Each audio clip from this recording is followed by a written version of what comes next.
Ji, leader of the house. Thank you mister chairman. आज यकीनन senate की पार्लिमानी तारीख का बड़ा अहम दिन है कि एक नहायत अहम कानून साजी जो अहम भी थी, टाइम बार्ड भी थी, वो इस हाउस ने साबित किया कि कलेक्टिव विजडम के तहत मुश्किल से मुश्किल मरहला भी हल हो सकता है और आज ये मरहला खुश सलूबी से तय हुआ। इस पर बड़ी डिटेल में बात हो चुकी, मैं उसकी डिटेल में नहीं जाऊंगा, मगर मैं ये ज़रूर कहना चाहूँगा कि कुछ मसले जो होते हैं वो रियासत से मुतल्लिक होते हैं और वो कौमी सलामती से मुतल्लिक होते हैं। बिल्कुल दुरुस्त फरमाया शाह महमूद कुरैशी साहब ने कि हुकूमत और अपोजिशन इनका आना जाना लगा रहता है, मगर रियासत और मुल्क ये परमानेंट एंटिटी है और इसका मफाद इस सब झंडे के लिए जो हमारे बुजुर्गों ने कुर्बानियाँ दी, जो हमारे नौजवान कुर्बानियाँ दे रहे हैं और जिनके लिए हमारे बच्चे भी तैयार हैं, इनके लिए हमारा सब कुछ कुर्बान। यहाँ हमारे कुछ दोस्त जिन्होंने इत्तेफाक नहीं किया इस बिल के साथ, उन्होंने कहा कि दबाव की बात की, तो मैं उनकी खिदमत में अर्ज करना चाहता हूं कि सियासी बसीरत और दूरअंदेशी ये लीडरशिप के लिए लाजमी उनसर है, ना जज्बात में और ना जल्दी में आप अपने दुश्मनों के फैलाए हुए ट्रैप में फंसते हैं। ये तो कोता अंदेशी होगी, ये मुल्क की खिदमत नहीं होगी कि आपके लिए कोई जाल बुने and you just walk into it. अल्हम्दुलिल्लाह जो सियासी क़यादत है पाकिस्तान में, जो हुकूमत में है और जो बिलअमूम सियासी क़यादत है, वो इन तमाम नज़ाकतों को समझती है और मैं समझता हूँ यही वजह है कि आज इस बिल के ऊपर तकरीबन कंसेंसस हुआ।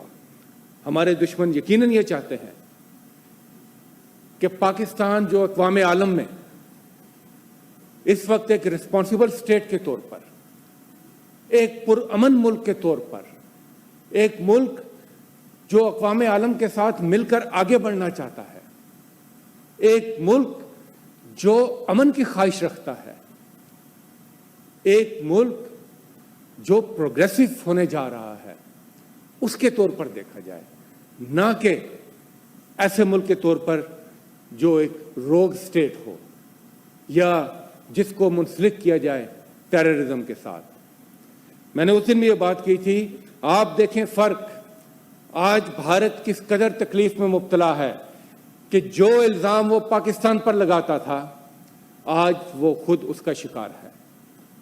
यूनाइटेड नेशन की अभी जो रिपोर्ट आई, उसमें ये साफ कहा गया कि आईसिस की प्रेजेंस भारत के अंदर आज मौजूद है।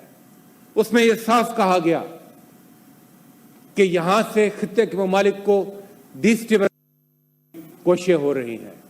तो ये एक जंग है, ये एक बड़ी जंग है और हमें इस जंग को बड़े तरीके से लड़ना है और अपने दुश्मनों का हर महाज पर मुकाबला करना है।